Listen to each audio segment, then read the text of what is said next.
habíamos quedado un poquito ajustados en ese momento, pues habíamos cerrado y creo que no les había dado opción a que puedan hacer consultas respecto al proyecto. Entonces ahora, antes de avanzar con lo que son cargas, vamos a aprovechar y pueden hacer las consultas y vamos a ir aclarando. Les escucho.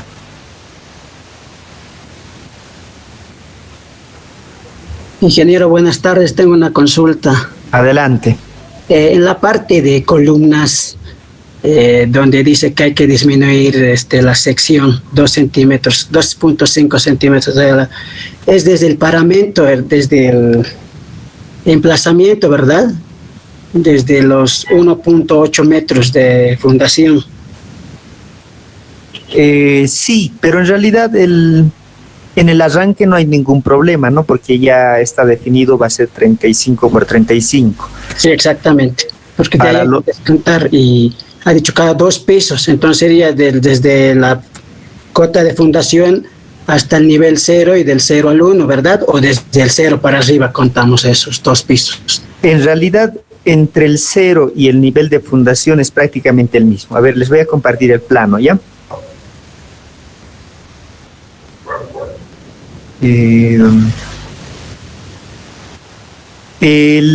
Bueno, este es el nivel 0. Están viendo el archivo de CAD, ¿verdad? Sí, ingeniero. Ya. Entonces, este es el nivel 0 y este es el nivel 1. Pero a partir del nivel 0 para abajo tenían que, o en realidad tienen que incrementar una altura de 1,80, que va a ser que va a estar embebido en el suelo. Entonces, desde este nivel, antes del 0 hasta el 1, obviamente es solamente una columna. Es una sola columna. ¿Ya? Esta diferenciación simplemente es para indicar que aquí está el nivel terminado del piso. ¿Ya? El nivel terminado del piso, y de ahí para abajo sería la columna que va a estar dentro del suelo. Pero la columna desde la fundación hasta el nivel 1 es solo una. ¿Ok?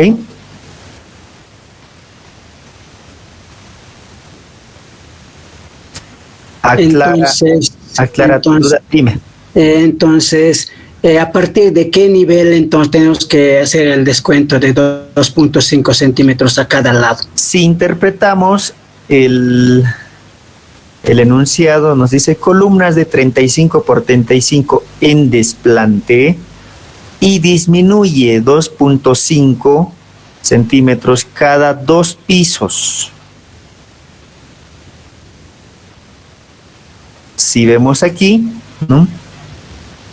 Esto va a contar como un piso, 2 pisos, y quiere decir que el piso 1 y piso 2 tienen que ser 35 por 35, ¿no? No descontamos. Y el tercero ya tendría que ser de 30 por 30. Siguiente, 30 por 30. No tenemos más. El siguiente, a partir del nivel 4 para arriba, tendría que ser 25 por 25, ¿no? En resumen, solamente tendríamos columnas de 35 por 35 y 30 por 30.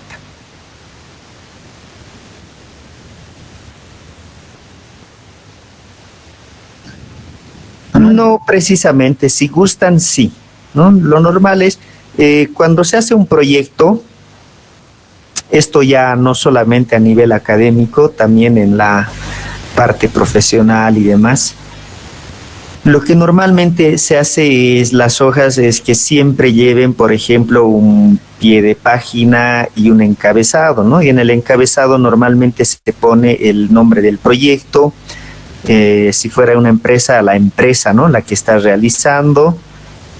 Y en la parte de abajo, pues igual, pueden poner algún dato adicional o simplemente el índice, ¿no? Ya es un poquito,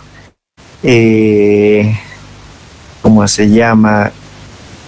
Una creación propia, ¿no? Como se dice, un sello propio de cada uno, ¿no? Como lo quiere presentar. No es obligado, pero cada uno puede ver la mejor manera, la manera más presentable de ver, ¿no? Como les digo, lo que normalmente se hace es eso, llevar un encabezado, un pie de página. En el encabezado normalmente se pone algunos datos relevantes como el nombre del proyecto y el nombre de la empresa o en este caso del autor, ¿no? Como serían ustedes. Y en la parte inferior normalmente el número de página y algún otro dato que consideren adecuado, ¿no?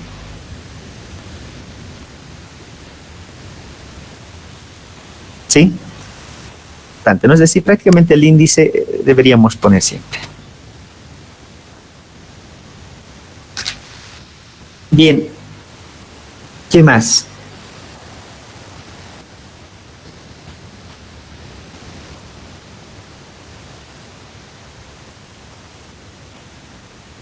¿Verdad? Sí. Ya, eso más lo vamos a ver y luego...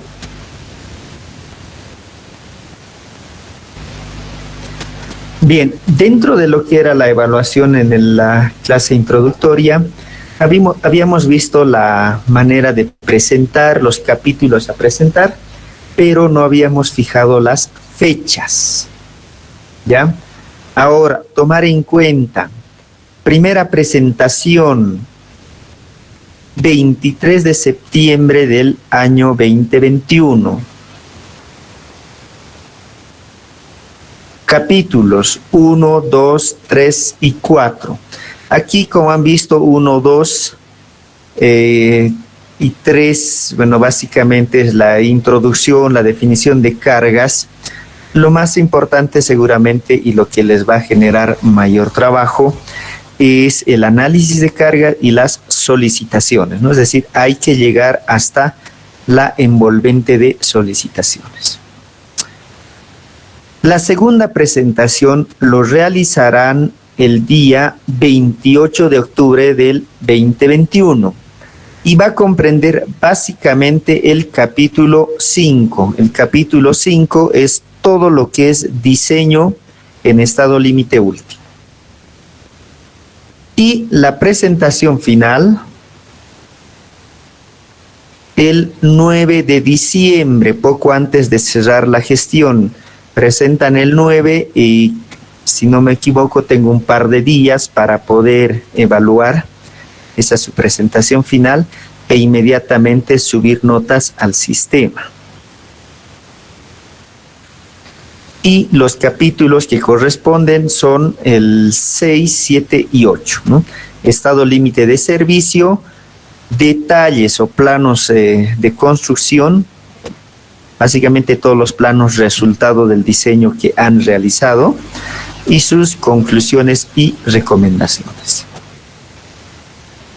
Ya, entonces apunten, agéndenlo estas fechas en su cronograma y de acuerdo a ello vayan trabajando. Yo sé que si bien, bueno, les voy a hacer una recomendación, a pesar de eso, siempre terminan un poco a destiempo, ¿no? Es decir, les viene faltando tiempo. Por eso la recomendación es no dejar todo para la última semana. Este es un proyecto muy importante y demanda también como tal una importancia en dedicación, tiempo y trabajo, ¿no? Tienen que dedicarle un tiempo de trabajo. Bien, algo más para cerrar esta primera parte. ¿Alguna duda? La ponderación se va a quedar así entonces, Inge. ¿No lo iba a cambiar como la otra vez dijo? Está bien como está ahorita. En realidad, como les he dicho, había un poco de distribución de acuerdo a los capítulos y corresponde, ¿ya? ¿Son a mano también? ¿No hemos conversado al respecto con ustedes? No. Bueno, está bien que siempre me pregunten. Probablemente algunas cosas lo voy a asumir, porque como son dos grupos y son similares y prácticamente todo es lo mismo, hay ratos converso unas cosas con unos y hay ratos se me va con los otros, ¿no? Entonces, en cuanto a los planos, les había dicho que ahí iba a haber la tolerancia. va a haber una tolerancia de que puedan realizarlo a computadora.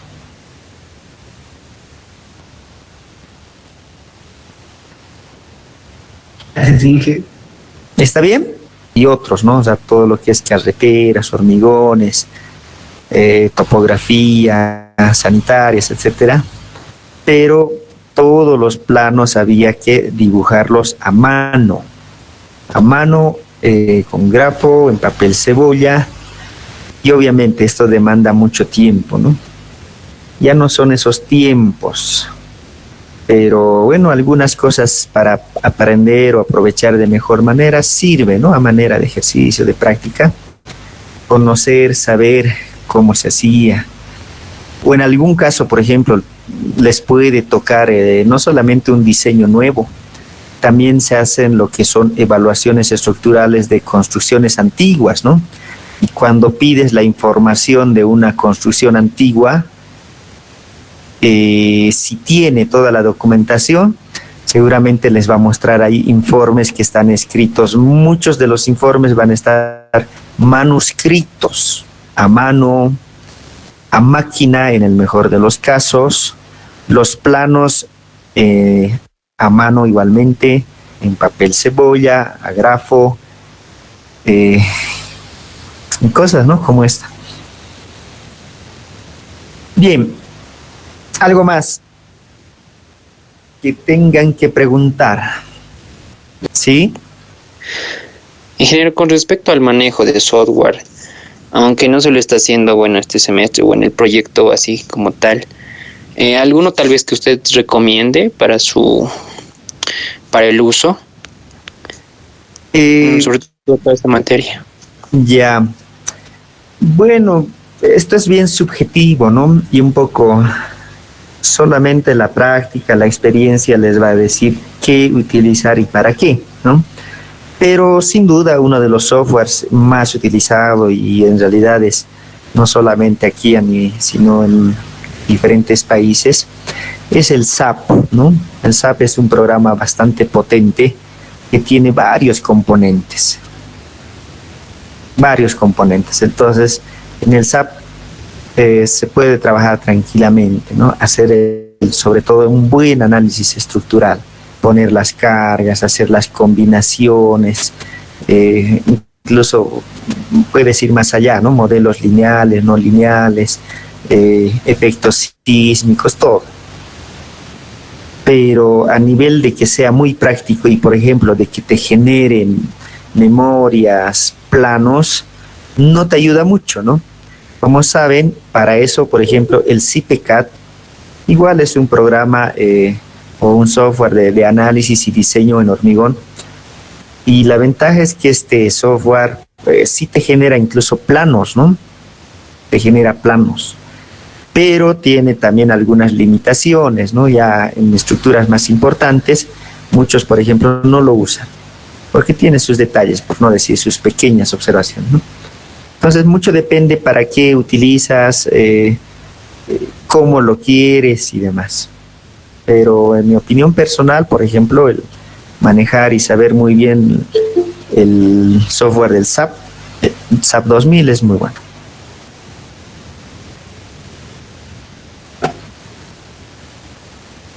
Ingeniero, y en la parte de planos, ¿vamos a utilizar software o nada? No, si es que en realidad el proyecto es manuscrito, ¿no? Como tal, ustedes lo van a hacer todo el diseño de forma manual. Entonces, ¿qué debería corresponder? A ver, por ejemplo, voy a aprovechar en la presentación que estábamos. Por decir, empiezas el cálculo, aquí vamos a poner diseño. Bueno, ya les he contado las etapas, ¿no? Viene lo de las cargas, el análisis estructural y luego el diseño. Ya en el diseño hay que definir, por ejemplo, los materiales, geometría, luego el procedimiento. Procedimiento dependiendo de qué, ¿no? Si es un diseño a tracción, compresión, flexión, etc. Y probablemente la combinación de uno o más solicitaciones, ¿no? El resultado final es un valor de, por ejemplo, armadura de 23.4 centímetros cuadrados. Esto es lo que nos da el cálculo, el diseño, y esto tenemos que interpretar y llevarlo a la forma constructiva. O sea, yo no puedo construir diciendo que en una viga necesito 23.4 centímetros cuadrados, ¿no? No tiene un sentido físico, ¿no? O sea, constructivo. ¿Qué tenemos que hacer? Esto llevamos, por ejemplo, a número de barras de acero. Eso sí lo conocemos. Eso sí podemos comprar en el mercado y podemos decir cuánto vamos a usar. Por ejemplo, 23.4 centímetros. ¿A cuántas barras pueden equivaler?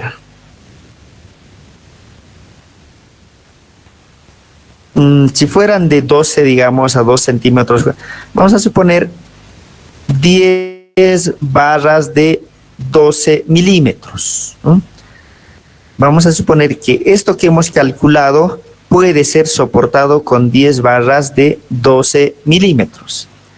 Y esto tampoco podemos decirle, por ejemplo, al constructor, en una viga utiliza 10 barras de 12.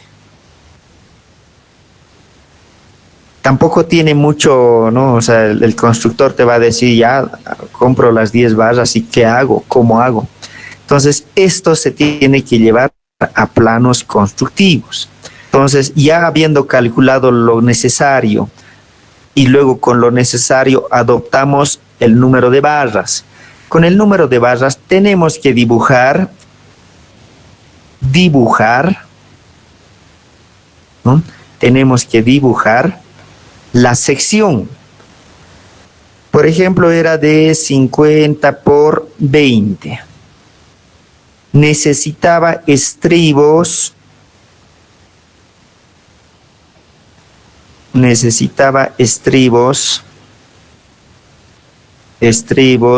de 6 cada 15. Necesitaba 10 barras de 12. ¿Dónde va a ir las 10 barras? Si era a flexión positiva, va en la parte superior, ¿no? Aquí dibujaré 1, 2, 3, 4, 5.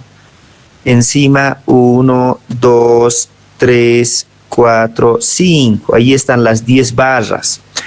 Todo esto se dibuja siguiendo procedimientos constructivos, ¿no? Por ejemplo, si son barras de 10, entre barra y barra tiene que haber un espaciamiento mínimo, ¿no? Caso contrario, no ingresaría la mezcla.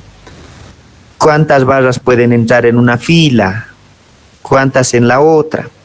Todos estos detalles, ¿no? Primero viene el cálculo, luego el dibujo del plano, y esto hay que dibujar tanto en sección como en longitud, ¿no?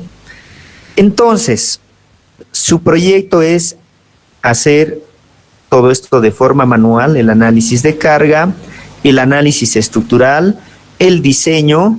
Ya cuando lleguen a este resultado, esto lo van a dibujar, y lo que van a dibujar, este dibujo no va a ser manual como yo estoy haciendo en este momento. Lo van a dibujar en AutoCAD, que es mucho más rápido y mucho más sencillo, ¿no? No quiere decir que estos planos sean de algún software. ¿De acuerdo? Sí, ingeniero. Bien, ¿qué más? Para el hormigón armado. ¿Por qué hago mención para el hormigón armado? Como les había comentado, vamos a ver un método de análisis estructural que es básicamente o específicamente para el hormigón armado. No es un método convencional elástico que podemos aplicar a cualquier material, ¿de acuerdo? Entonces, para hablar el tema de cargas primero, porque luego viene lo que es el análisis estructural. Vamos a hablar de las normativas que se utilizan para definir las cargas. ¿Qué normativa están usando en teoría? Español, ingeniero. ¿Español? ¿Cuál? En la española hay diferentes versiones.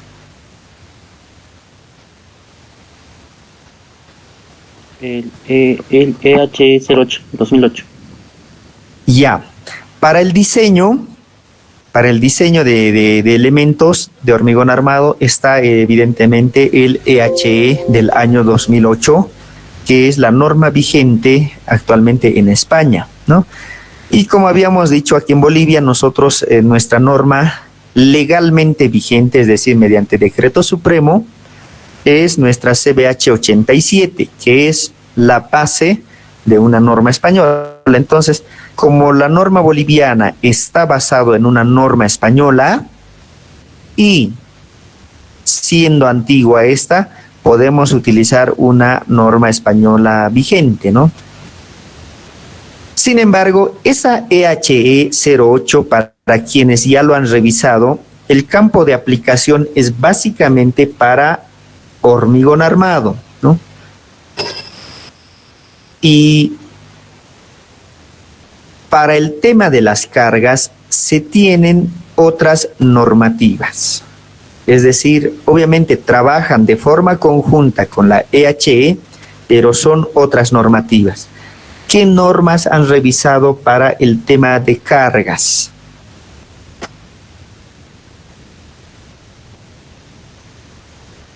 AE 88, pero no hemos revisado todavía esa norma. Ya, Solo muy hemos bien. estado límite último, ingeniero. Directamente a la parte de estado límite último, a los estados límite han revisado. Sí, ingeniero, solo eso hasta ahora. Ya. Bueno, entonces vamos a comentar respecto a las normas de carga. Como bien su compañero mencionaba, se me colgó esto, ahora sí. Como mencionaba, tenemos uno que es la NBE-AE/88. ¿Qué significa esto? Es la norma básica de edificación AES, acciones en la edificación, del año 1988. Esta era un conjunto de códigos en ese momento de obligado cumplimiento. Para darle una revisada muy ligera, les voy a mostrar el documento. El documento que lo tengo por aquí.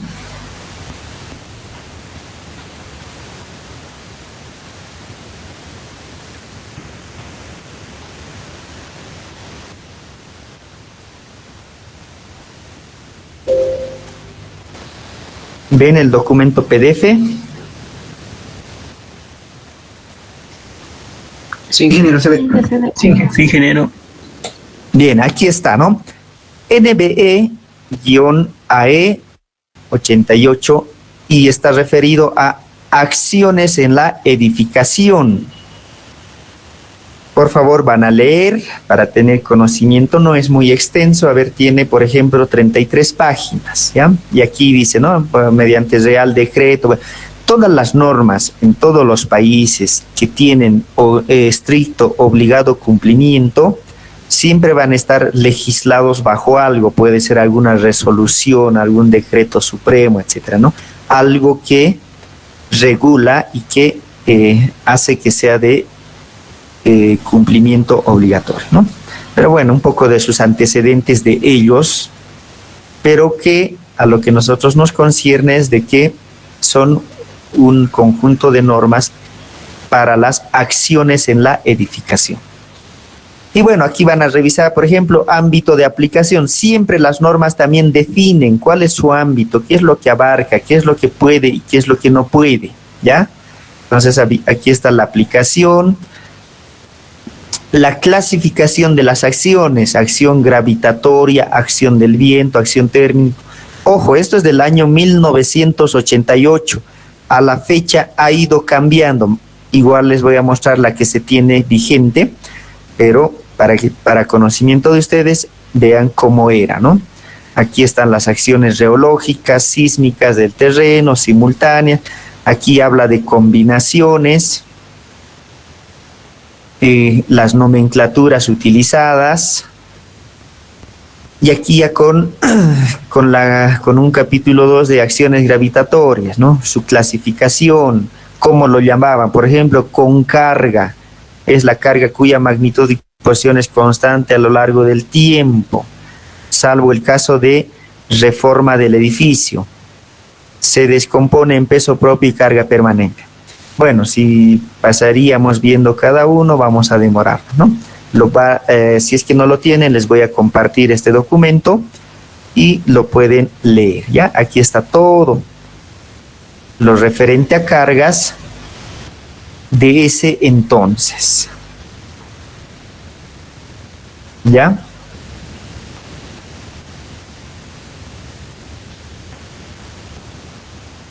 Importante, las sobrecargas uniformes en pisos, ¿no? Las sobrecargas de uso. En nuestro proyecto tenemos vivienda, tenemos parqueo, oficina y terraza, ¿no? Si se fijan aquí, por ejemplo, las sobrecargas de uso, ¿cómo estaban clasificadas? Dice en azoteas. Para nosotros las azoteas o las terrazas son estas, ¿no? Aquí, dependiendo si eran accesibles solo para conservación, accesibles solo privadamente o accesibles al público. De acuerdo a ello, ¿no? Aquí está en kilogramos por metro cuadrado. Si era accesible solo para conservación, 100 kilogramos por metro cuadrado. En viviendas, en sectores de habitaciones, en escaleras, en balcones, aquí están sus valores. Otro que teníamos, oficinas, locales privados, oficinas públicas y tiendas. Nuestro caso, aquí debería ser 300 kilogramos por metro cuadrado, ¿no? Y así hay que ir revisando todas las acciones que pueden actuar en nuestro edificio o en nuestro proyecto. ¿De acuerdo? Sin embargo, esta norma, que es del 88, pues con el tiempo ha quedado en desuso y en España se ha creado otra norma, que lo han denominado el Código Técnico de la Edificación. Este Código Técnico de la Edificación se compone de un conjunto de normativas, o sea, no solamente es uno, ¿no? Agrupa a varias, cada una de las cuales se denominan documentos básicos. Dentro de estos documentos básicos hay los que están dedicados a la seguridad y los dedicados a la habitabilidad. Concretamente, el documento que está referido a las acciones se denomina Documento Básico de Seguridad Estructural, acciones en la edificación. Y esto hay, por ejemplo, del año 2009. Igual. Inge, ¿no se ve lo que está escribiendo? ¿Perdón? Inge, ¿está escribiendo? Sí. No se ve. No se ve, Inge. Ya, les decía que, bueno, esta es la norma que se utilizaba en el 88 y actualmente se tiene lo que es el Código Técnico de la Edificación. Este código abarca un conjunto de normativas. Dentro de ellas, la que nos interesa es el Documento Básico de Seguridad Estructural, acciones en la edificación, y el último que se tiene es del 2009. ¿De acuerdo? Voy a ver si lo tengo eso a la mano para igualmente compartirles. ¿Verdad? Sí, ingeniero, se ve. Documento básico SE es documento básico de seguridad estructural, y los códigos AE es acciones en la edificación. Esta es el año 2009, la más reciente, y también, bueno, habla todo lo que es de las acciones, ¿no? Pero si se fijan o si van a leer el uno y el otro, van a comparar un poco. Tiene ligeras variaciones en cuanto a clasificación o forma de tomar en cuenta. Las sobrecargas, por ejemplo, en oficinas, en el anterior hemos visto 3, ¿no? Aquí probablemente puede ser 3.5, 2.5, ¿no? Ese tipo de variaciones. Entonces aquí en esta norma igual, ¿no? Se tiene el ámbito de aplicación, lo que son las acciones permanentes, variables, accidentales, las terminologías, notaciones que se han definido. ¿Ya? Lo van a revisar todo con calma. Pero aquí en este documento está plasmado, ¿no? Hay que leer, ¿no? A ver, a manera de ejemplo, acciones permanentes, peso propio. El peso propio a tener en cuenta es el de los elementos estructurales, los cerramientos y elementos separadores, la tabiquería, todo tipo de carpinterías, revestimientos, como ser pavimentos, guarnecidos, enlucidos, falsos techos, rellenos como los de la tierra y equipo fijo, ¿no? Todos ellos son considerados como peso propio. El valor característico del peso propio de los elementos constructivos se determinará en general como su valor medio obtenido a partir de las dimensiones nominales y de los pesos específicos medios. En el caso de tabiques ordinarios cuyo peso por metro cuadrado no sea superior a 1.2 kilonewton metro cuadrado, y cuya distribución en planta sea sensiblemente homogénea, su peso propio podrá asimilarse a una carga equivalente uniformemente distribuida. Como valor de dicha carga equivalente se podrá adoptar el valor del peso por metro cuadrado de alzado multiplicado por la razón entre la superficie de tabiquería y la de la planta considerada.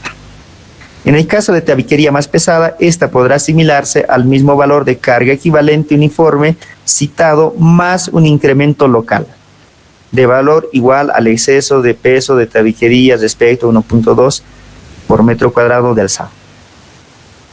Hay mucho por leer, ¿no? Mucha lectura. Aquí van a darse cuenta qué pesos tomar en cuenta, qué cosas no. Cómo tomar en cuenta cada uno de ellos. Por ejemplo, en el tema de la tabiquería, que es algo que vamos a utilizar en nuestro proyecto. ¿Qué les decía? Tenemos un plano y ese plano, si está bien definido arquitectónicamente, podemos ver toda la distribución de tabiquería, ¿no? Dónde va a ir, en qué longitud, en qué distribución, todo. Si no tenemos ello, aquí claramente dice, se puede adoptar, por ejemplo, 1.2 kilonewton por metro cuadrado en toda la superficie y ya nos olvidamos de ese detalle, ¿no? Bueno, entonces, por favor, revísenlo. Ambos documentos pueden utilizar cualesquiera de ellos, ¿no? Sin embargo, yo recomiendo que trabajemos con las últimas, ¿no? Es decir, la EHE 08 y esta DBSE,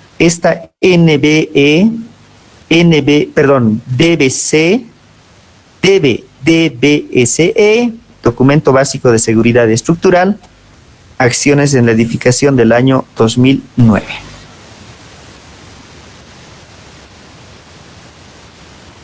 ¿De acuerdo? Ingeniero. ¿Sí? Bueno, Ok.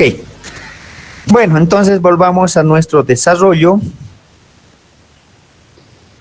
de lo que estábamos viendo y vamos a hacer mención a lo que dice justamente esta última norma.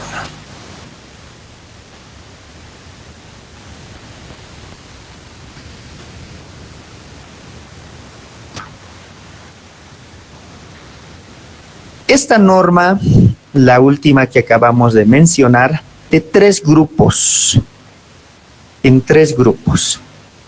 Uno, lo que son las acciones permanentes.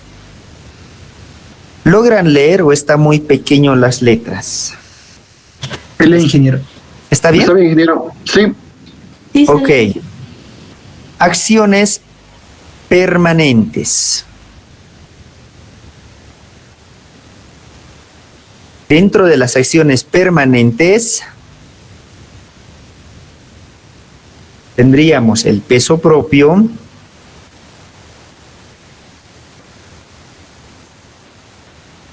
el pretensado, según la norma, y las acciones del terreno.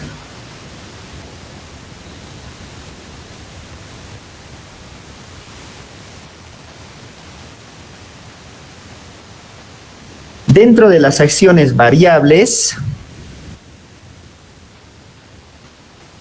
tenemos la sobrecarga de uso,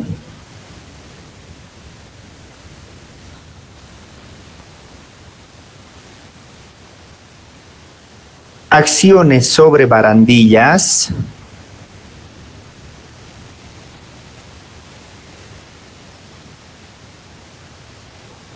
o barandados,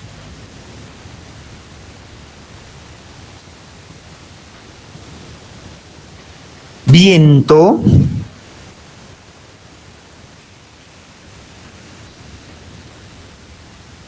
acciones térmicas y nieve.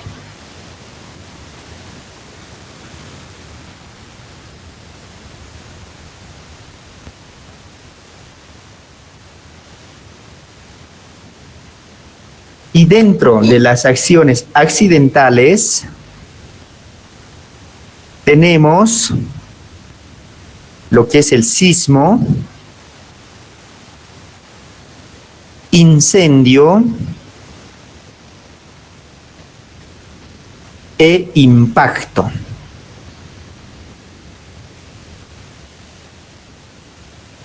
Un breve análisis de cada uno de ellos. El peso propio sabemos identificar, sabemos calcular, ¿no? Es básicamente el volumen del elemento por su peso específico, ¿no? No hay dónde perderse. Si tenemos una viga,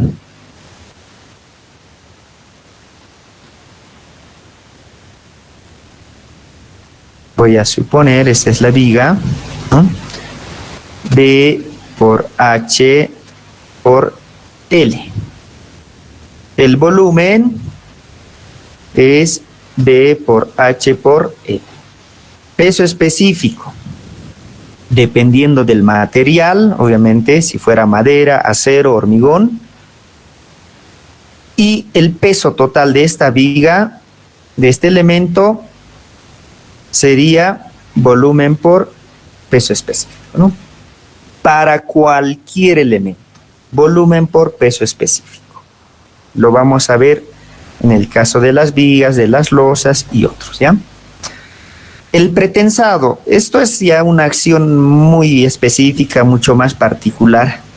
Sabemos que un elemento postensado, pretensado, es, por ejemplo, aquellos en los que se vacían normalmente los elementos y luego se introduce el cable. Este cable se tesa y al tesarse pues generan tensiones adicionales, ¿no? No lo vamos a ver, obviamente esto no corresponde, ¿no? Pero está como una acción permanente. Luego, acciones del terreno. Esto sí es muy importante, ¿no? las acciones del terreno, principalmente los empujes. En el caso del edificio, dijimos que tiene tienen ciertos niveles. A partir del nivel 0, por decir se está ingresando 1.8 hacia abajo, ¿no? Este es el nivel del terreno. El terreno aquí ejerce una presión sobre los elementos. Dependiendo del tipo de suelo, por ejemplo, si es un suelo granular, podría tener una distribución más o menos lineal, como si fuera un fluido, ¿no?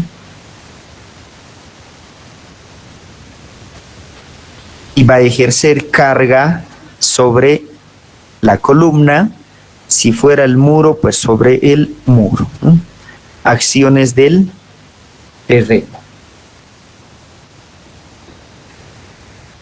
Dentro de las acciones variables, sobrecarga de uso, muy importante, muy importante. ¿Qué es la sobrecarga de uso?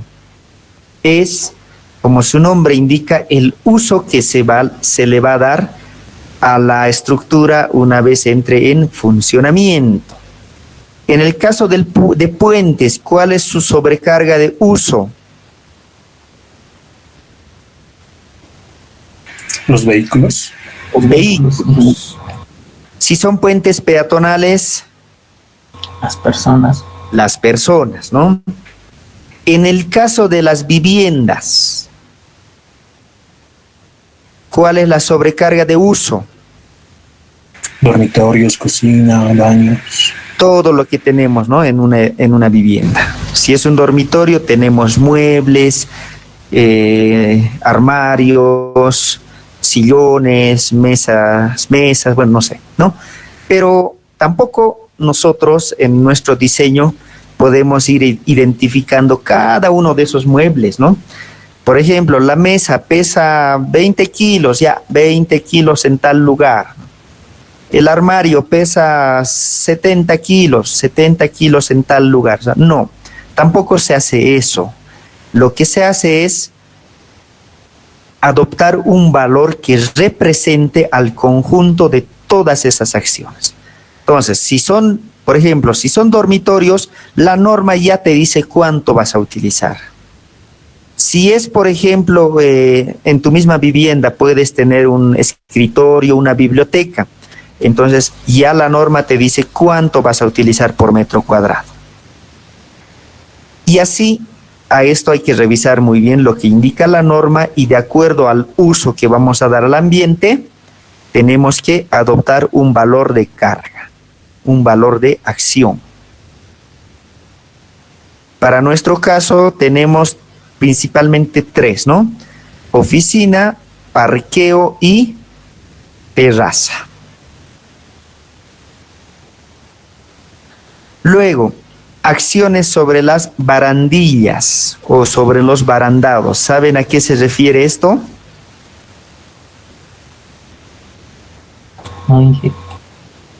¿Recuerdan lo que ha pasado, el incidente en la Universidad Pública del Alto no hace mucho? Sí, ingeniero, sí, lo que se han caído los estudiantes. Muchos decían, ¿no?, que el barandado ahí era insuficiente, que había una mala ejecución, había un mal diseño, etcétera, ¿no? Si lo vemos, por ejemplo, en un perfil, aquí podemos ver, por decir, el barandado.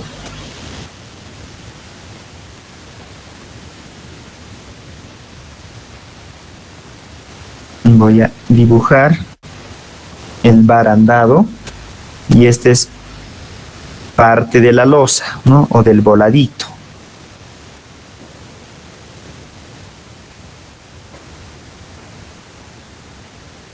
Cuando una persona normal está circulando por aquí, puede en algún caso, por ejemplo, apoyarse al barandado.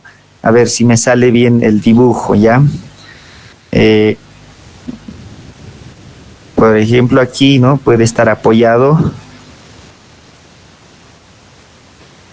así, ¿no? En el barandado. Entonces, el barandado, por un lado, recibe una carga, una pequeña carga vertical y una carga horizontal. Una fuerza vertical, una fuerza horizontal. Entonces, estos valores también tienen que ser considerados en el diseño del barandado.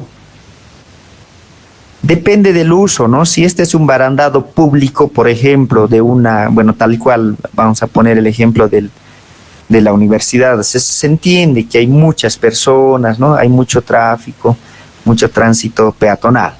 Entonces, seguramente la carga es un poco mayor. Pero si esto fuese en una vivienda privada, probablemente la carga es menor, ¿no?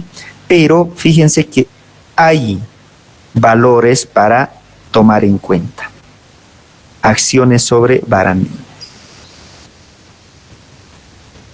Luego, el viento.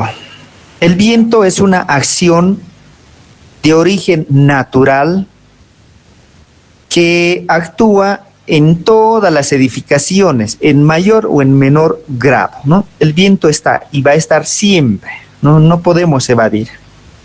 Entonces, el viento actúa de una forma bien compleja,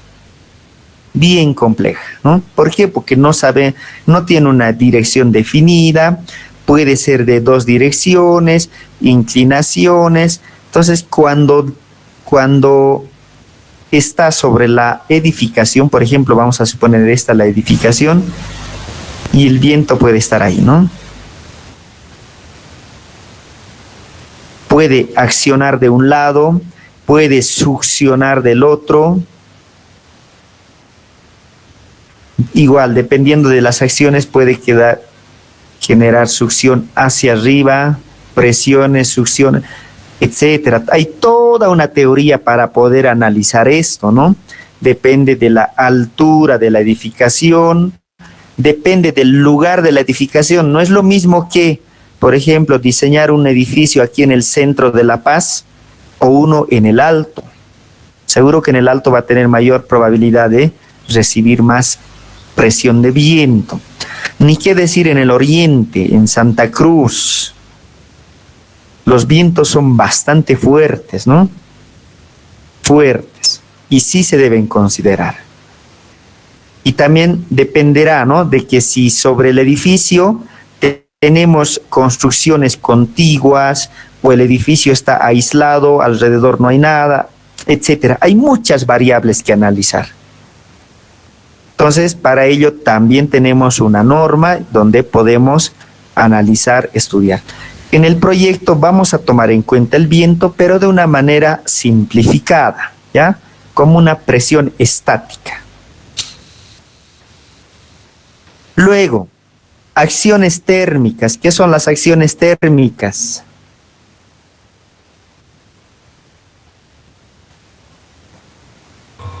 Aquellos debidos a los cambios de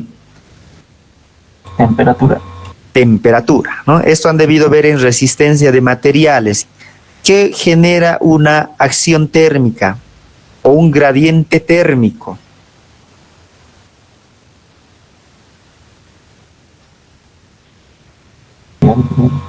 Generan esfuerzos en los materiales, ¿no? Eso es lo correcto. Generan esfuerzos o tensiones en los materiales.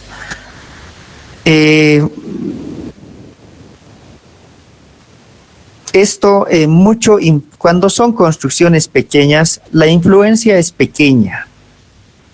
Pero cuando son, por ejemplo, construcciones grandes, largas, altas y largas, si vale el término, ¿no? Por decir, aquí todo un pórtico.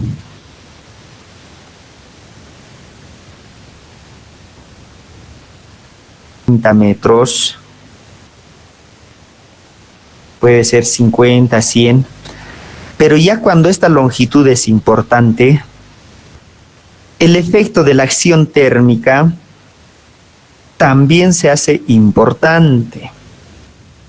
¿Y qué hace? Que como genera tensiones, pues entonces hay que considerar en el análisis estructural. Por eso es que cada cierta longitud, por decir, si esta longitud ahorita fuera 50 metros, no se lo hace de forma monolítica, de extremo a extremo. Lo que se hace normalmente es utilizar juntas. ¿Qué son las juntas? Es la discontinuidad del elemento, ¿no? Para que no sea este elemento muy largo y no se generen acciones o tensiones debido a las acciones térmicas, entonces se lo divide en dos y se pone una junta. De manera que, como saben, ¿qué es lo que ocurre normalmente en un material? Aumenta la temperatura, se dilata, ¿no? Baja la temperatura, se contrae. Entonces, si esto está dividido, esa dilatación y contracción va a generar menores esfuerzos, ¿ya? Pero fíjense que como acción térmica también se debe considerar.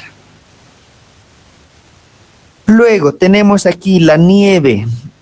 También en nuestro medio tenemos lo que es el granizo, ¿no? Nieve, granizo.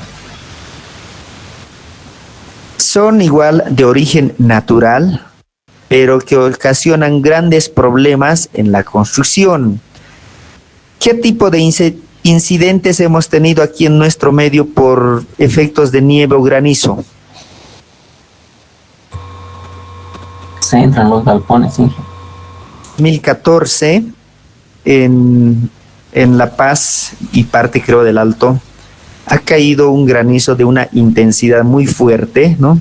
Creo en media hora se ha acumulado, no sé si 10 centímetros de granizo o más, y ha ocasionado el colapso de varias cubiertas de, sobre todo, tinglados, ¿no?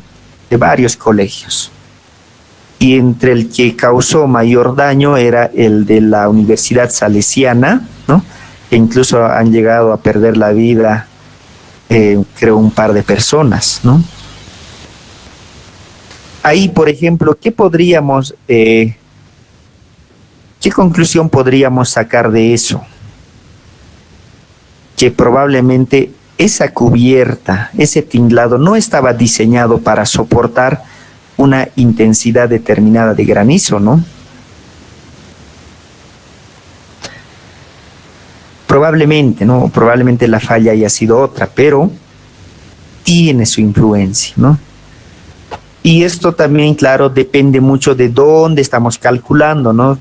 Por ejemplo, nieve en Santa Cruz, ¿alguna vez han visto caer nevada? No, Inge. No, ¿verdad? Pero sí viento. Entonces, depende del lugar donde nos encontremos, unas acciones van a ser más importantes que la otra. Y eso hay que tomar en cuenta en el análisis, ¿ya? En nuestro proyecto, todos esos detalles lo vamos a tomar en cuenta. Eso entra de lo que es dentro de las combinaciones de acciones, ¿no? O sea, no todos, por ejemplo, en el edificio vamos a tener sobrecarga de uso, vamos a tener viento, vamos a tener nieve, pero la probabilidad de que estén totalmente llenos de personas, de que esté el viento máximo, de que esté la nieve o el granizo máximo, o sea, la probabilidad de que los tres estén actuando simultáneamente, no es posible, ¿verdad? No es posible. Normalmente una acción va a ser predominante y las otras se dice concomitantes, ¿no? O sea, una va a tener mayor efecto y las otras no. Eso también lo vamos a ver cómo analizar. Luego, finalmente tendríamos las acciones accidentales. Sismo. ¿Cómo estamos respecto al sismo aquí en nuestro medio?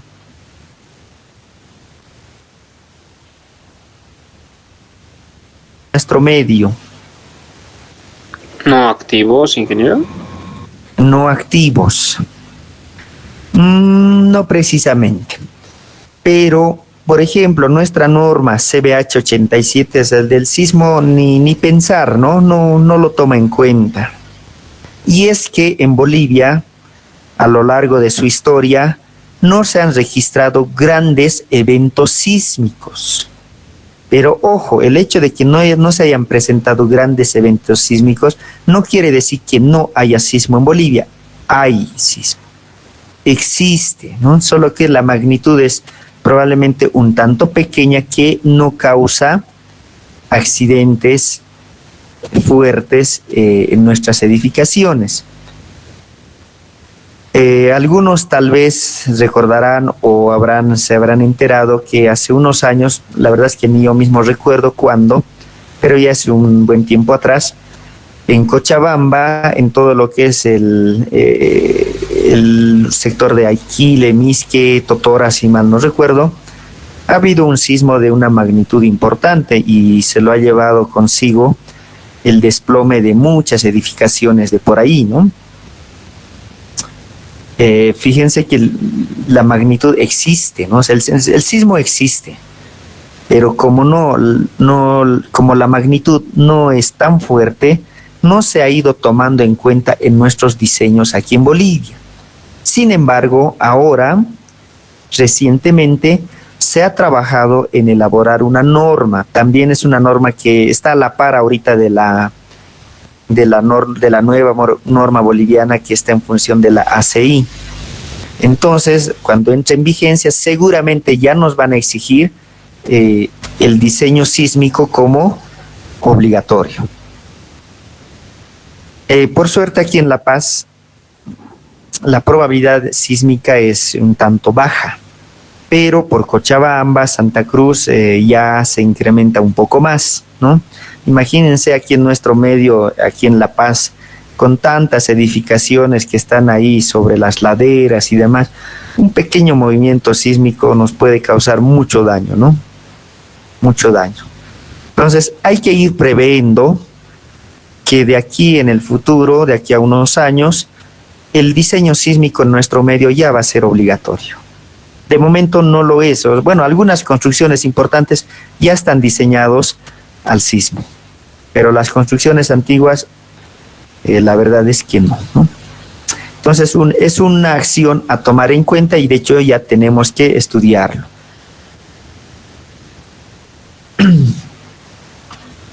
Luego, como otra acción accidental tenemos lo que es el incendio. Pues un incendio nunca se sabe cuándo puede ocurrir, por eso es una acción accidental, ¿no? Acciones de vandalismo, por ejemplo, como los que hubo en noviembre del 2019, ¿no? Han incendiado varias edificaciones y ese efecto de incendio se puede tomar como una acción. Es decir, si tú lo tomas como una acción en el diseño, quiere decir que si ocurre el incendio, la estructura no debería caerse, ¿no? Se va a dañar, sí, pero no va a colapsar. Va a tener ese remanente, esa posibilidad de soportar una acción accidental de incendio. Y finalmente otra acción accidental, impacto. ¿Impacto de qué? ¿Qué ejemplos tenemos de impacto?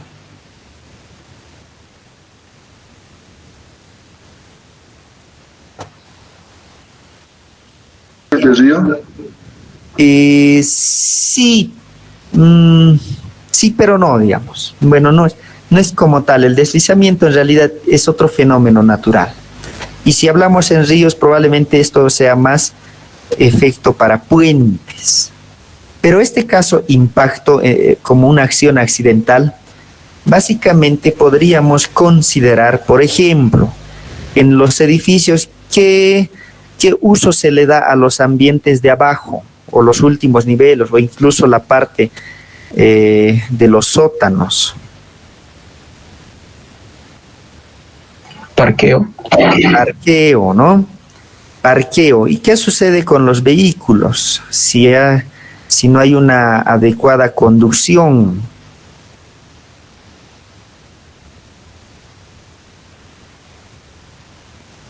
Pues puede chocarse a alguna columna, a alguna viga si está baja, ¿no? Entonces, ¿qué va a causar? Va a causar un impacto. En el caso de puentes, esto es importante, por ejemplo, en puentes en áreas urbanas, ¿no? En áreas urbanas, en pasos a desnivel, en la parte superior transitan vehículos y en la parte inferior normalmente está soportado por pilas, ¿no? O columnas. Y no falta algún accidente en la parte inferior y un vehículo se choque a la pila, ¿no? Esa pila debe soportar ese impacto, ¿no? Tendría que estar diseñado para poder soportar. Es decir, ocurre el impacto, no debería caerse, ¿no? ¿Va a causar daños? Sí, pero no debería caerse la construcción. Bueno, de manera general, ¿no? Estas son las principales cargas o acciones que se toman en cuenta. Aquí faltan varias, es decir, cada construcción tiene su particularidad y se puede ir agregando. Para el proyecto, ¿cuáles son las acciones que vamos a utilizar? Dentro de las cargas permanentes, ¿qué tenemos? Peso propio, pretensado no, acción del terreno, sí, y además aquí hay una acción que no está dentro de esta clasificación, son las acciones permanentes denominadas de valor no constante.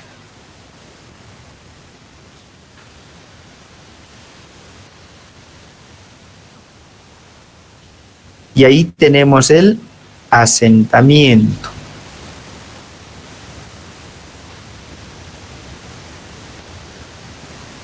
Que también se va a considerar. Dentro de las acciones variables, sobrecarga de uso.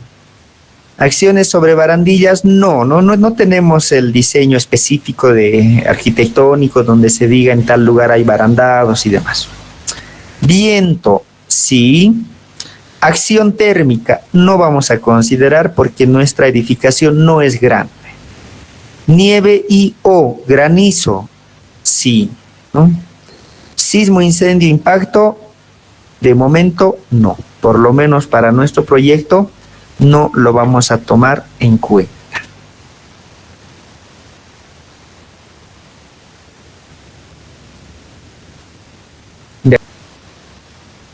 Viernes vamos a entrar a cómo obtener estos volúmenes, estos pesos, ya tanto de elementos lineales como elementos de superficie.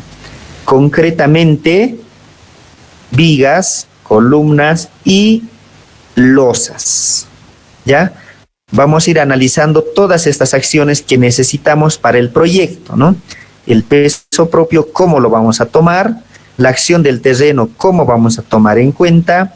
El asentamiento igual, ¿no? ¿Cómo se toma en cuenta? Sobrecarga de uso, esto aquí no hay mucho problema, ¿no? Esto es recurrir a la norma y revisar, ¿no? Para oficina tanto, ok, para azotea tanto, para parqueo tanto, ¿no? Es directamente adoptar valores de la norma. El viento, ya les había dicho, vamos a asumir de una manera un tanto simplificada. Entonces, de acuerdo a su velocidad de viento, vamos a obtener una presión de viento. Con esa presión, fuerza, ¿no? La acción que va a actuar sobre el edificio. Acciones térmicas, no. Y nieve y granizo, sí. Aquí, pero tampoco hay mucho problema, ¿no? Utilizando el peso específico de la nieve o el peso específico del granizo y asumiendo una determinada altura que se puede acumular, obtenemos su peso.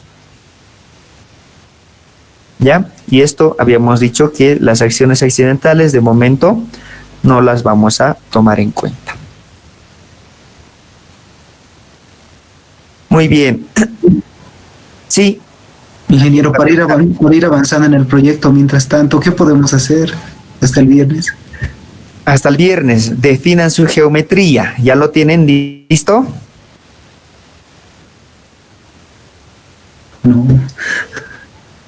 No, ingeniero.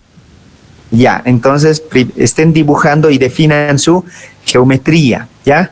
El día viernes, cuando hagamos estas determinaciones, yo ya les voy a ir preguntando cuánto por cuánto les sale su viga, ¿no? Cuánto por cuánto, o de cuánto es su losa. O sea, esas cosas ya lo tienen que tener, ya lo tienen que tener claro, ¿no? como se dice en términos, no sé, muy corrientes, tienen que ir empapándose del proyecto. El proyecto lo tienen que tener en la mente, ¿no? Mis vigas son de altura 30 centímetros y se extiende de tal a tal. Tengo luces de 7.5 metros, aquí me sale tanto. Cosas como esa. Para esta parte de geometría. No, bueno, no va a ser tampoco mucho lo que van a definir, así es que les voy a pedir nomás que lo hagan de forma manuscrita. Ya lo que sí les he dicho, todo lo que son los planos, sí lo van a trabajar a computadora, ¿ya? No hay ningún problema. Para el viernes quiero que lo tengan todo definido en cuanto a su geometría. ¿Estamos de acuerdo? Está bien. Muy bien, entonces el día viernes continuamos y rápidamente vamos a ver estas estimaciones de carga y ya van a tener mucho que trabajar en su proyecto.